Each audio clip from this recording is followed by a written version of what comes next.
Hey, Ed here. Welcome to Lessons from My Mentors. And this one is like some of the other sessions we've had where it's really a combination of multiple mentors that have spoken to me throughout my career to talk about panels and how to run panel. So this came up recently because I was asked to moderate a couple of different panels. And it just reminded me that I'm not a big fan of panels for a number of reasons. And probably the most aggravating one is just most panels are not run well. So I decided to write down 10 things that I think are critical for a successful panel. I'm sure there are better ones, and you can certainly drop those in the comments. These were just 10 that came to mind as I was preparing for a particular panel of things that I wanted to share.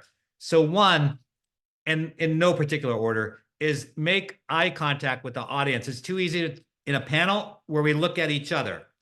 And I think that's good, like when you're being asked the question and maybe asking a clarification question to a fellow panelist or what have you. But once it's yours to answer, look to the audience, not to the side to your buddies, because you're speaking to the audience. So I think the eye contact is really important. We often forget about it because it's more comfortable just to look at each other up there on stage. So that's key. Number two is don't repeat what someone else said. There's nothing worse than this. What normally happens. Yeah, I agree with what Sherry said. And then they repeat what Sherry said. And I'm always like, no, say something unique that has not been said. Don't say, I agree with, even if you do a different direction, I agree with Sherry. And no, there's no reason to even say that. Just answer the question, but don't repeat what someone else says. That's just like, I think that's the worst because panel time is precious. There's usually 4 people. And that's another thing. Don't have more than 4. I think 3 actually should be the max on a panel plus the moderator. Because, most panels, let's just say even if it was an hour, and I don't think they get that much time anymore, but let's just play it out. That's an hour. So if you have 5 panelists, that means each person's going to speak about 10 minutes because you got the moderator in there and, the before and, things start late, early, whatever. So that's just 10 minutes a person. That's not very much time. And now a lot of panels are like more like 40 minutes. So you can kind of do the math there. So time is precious. So no need to repeat each other. Give them something new. That's another one is be provocative. So yeah, maybe someone's going to give a standard answer, which is fine because at least you get that one out of the way. But anything after that for that particular question should be provocative. And if the audience already knows the standard answer, why answer it with that answer? Why not give them something provocative? So if someone says, I don't know, what would be a standard? I mean, think about interviews that you've seen for pro football games or, some sort of professional game. Like, they talk to the coach and they're looking for these insights. And then coach basically says, well, we didn't play as good as we should have today. Oh, okay. Thank you. That's interesting. I didn't realize that. Oh, we should have scored some more points to win the game. Oh, wow. And think about your reaction to that is the same, a lot of people have when you answer panel questions with just an answer that anyone would give. So try to twist it a little bit and be provocative. That makes it much more interesting because I want to learn. If I'm in the audience, I'm there to learn something new. I don't want to hear you tell me about AI that we need to be cautious. Okay, we all know that. We all know we need to tread carefully in this brave new world of AI. So give me something else. Give me something different. And that's how you're going to be remembered. They're not going to remember the person who gave all the standard stock answers you find on Wikipedia. Give them something sort of new, a little twisty. Help them to learn. Don't go in the same order. So that's the moderator right there. Like they typically go to the person next to them first, and then every time there's a question, you mix it up. And then not everyone has to answer all the same questions. That's another thing that kills me, especially if you have 5 on a panel, which sometimes happens, but even 4, even 3 is too many to answer the same question. So if you're asking a question, I'm making all this up on the fly, but it's easy to pick on AI. What are some unique characteristics of LLMs? You don't need 4 different answers. Okay, so just get a couple, and they'll be different, right? Because we already talked about that. There'll be 2 different answers. That's plenty. Move on. Move on. Or there may have been something that was said in one of the answers that maybe sparks a follow-on question to another panelist. But don't have everyone answer the same question. It is so boring. Because again, you're going back to time and you want to cover a lot of ground. So if you get fixated on one question, everyone takes 2-3 minutes. There's 10 minutes gone right there. You got to really think about clock management. And that's another thing is brevity in answers. So, oh my gosh, you'll ask a question about, tell me, what your top 2 challenges are.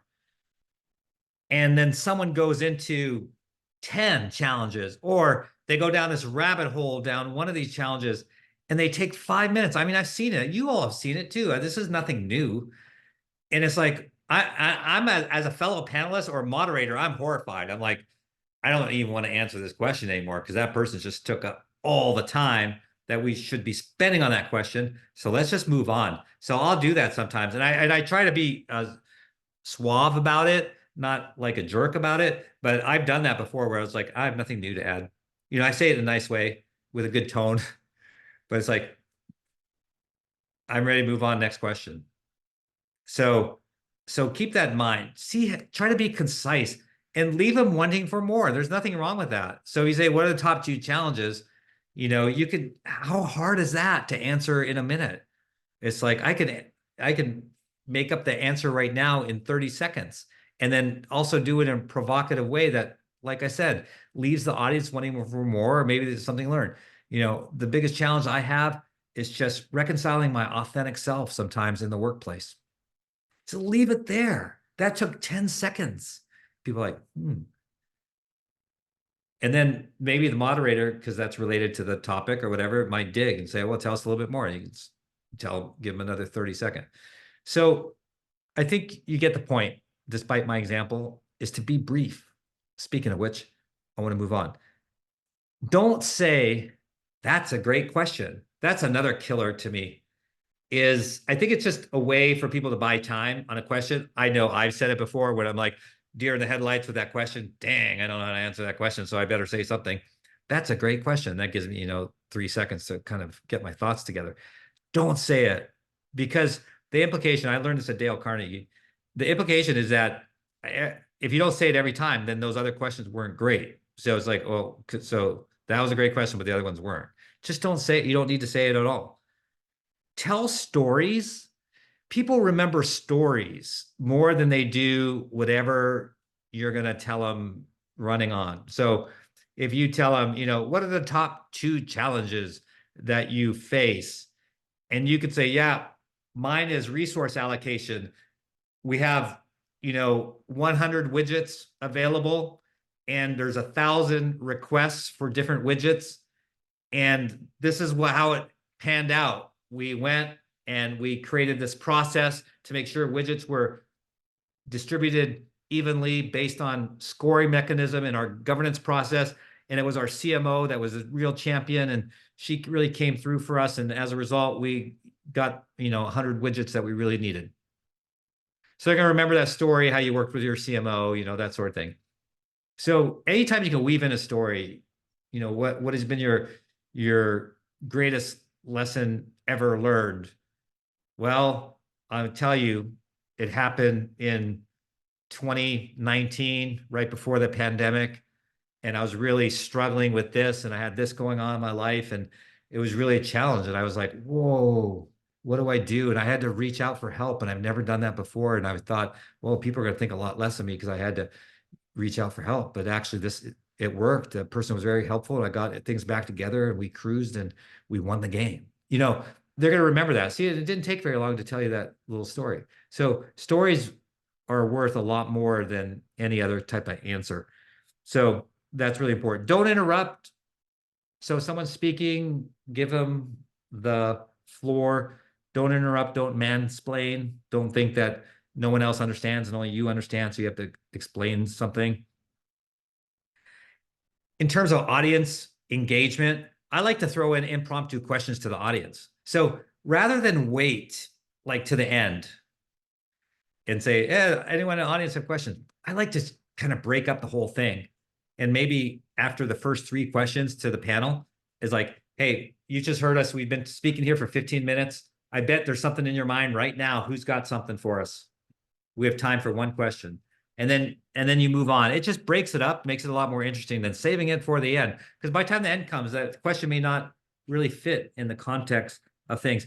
Interactive polls, when you could pull it off, I don't do them very often. I want to do them, but I don't. I need to. But I love it when they're done because that's like always interesting. So it's like, all right, what are the top 2 challenges in healthcare today? And then we do the polling. And before we reveal the answer, we go to the panel, and then you get a little bit of audience, and then they show the answer. You could do that in a minute. And that's always provocative because there might be something that the panel didn't focus on, other people did. And then maybe you'd be like, well, who believes that? Who believes that the biggest issue is, XYZ? Tell us why. Engage the panel, the audience a little bit. I think that's been the whole success around the fishbowl experiments, where you kind of do that. You invite the audience in. I think that really helps. So the last one I have is don't steal someone's soul food. So SOUL, like what drives them. Don't one up anyone. It's easy to do. I watch myself all the time. A really good example is, there was a question about this person, what was their greatest physical achievement or something. And they were like, oh man, I was really out of shape and I decided to do a triathlon, and I did, an Olympic distance triathlon. And it was such a great feeling crossing the finish line. And I had gone really hard for a couple hours, and I did, this 1,500-meter swim, this 40K bike, and this 10K run to end it all. And man, that was such a great feeling. And, and everyone in the audience is like, wow, that's pretty cool. I could never do that. And if you're next on the panel and you say, I did an Ironman. Yeah.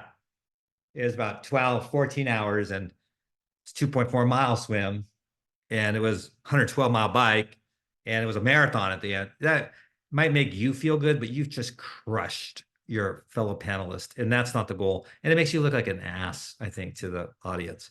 So don't do it. So whatever it is, it could be, what was the, well, I just harkened back to a commercial actually that Texas Health did a long time ago. It was really good. It was about scars, and people were like, yeah, I got the scar here. And they would show the scar, maybe it's on their abdomen, it's like 2 inches long. And the other guy goes, oh, well, you should check out this scar. It's 4 inches long. And another person's like, oh, check out this scar. And it's like, so the person that had the 2-inch scar no longer feels valued or important because they had their soul food taken away. So don't do that. Really easy to do on a panel, like because I want to show you how I'm better than. Oh yeah, you have 5,000 bed hospital.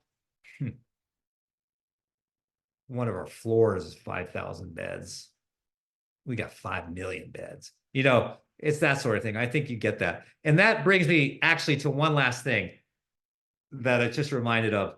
Don't ask people to introduce themselves and tell you about where they're from, because we can Google it and we probably know it already. So someone's like, I don't want to pick on a health system, so I'll make it up. Well, my name is Ed, and I'm from XYZ health system, and we have 100,000 ED visits a month, and we have 2 million discharges, and we do 9 million surgeries, and we do 6,000 this, and we have 75,000 employees, and we are $7-8 billion. And who cares? Seriously, right? On a panel, unless your panel is about how big is your hospital, no one really cares.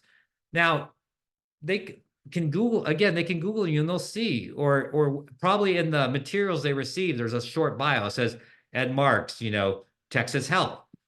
That's all you need to know. It may as an academic system, or is it a for-profit, a federally qualified health center? Maybe one little thing like that. So I'm always like starting to ask, I started to do this on my podcast and other things. I always ask this question. And hopefully if you ever see me on moderating a panel, you'll see this modification. And it's basically, tell us one thing most people don't know about your organization.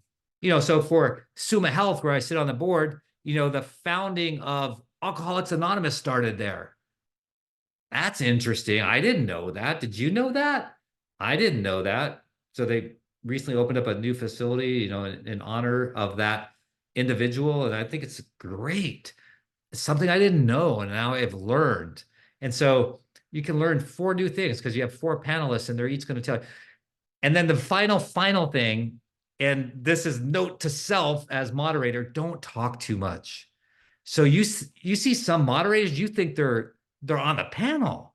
They're talking so much. I think a good moderator is like a referee in any sort of sporting game where you don't really notice them. When you're watching a boxing match, you shouldn't see the referee. They'll be out, let the fighters fight, and they're just like on the edge. And then when they need to come in and kind of break things up, break up your clutch, or blow the belt, whatever the situation might be, they come in, do their thing, and they step out.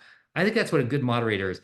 And believe me, it's a huge temptation for me because I might feel like I know more than some of the panelists, and I've got a better answer. And you know what? You might have a better answer, and you might know more than the panelists, but that's not your job there that day. So be humble, be quiet, just facilitate a good panel. I hope that helps. Thanks for watching Lessons from My Mentors, and thank you to all my mentors, both gone and here, for helping me become who I am.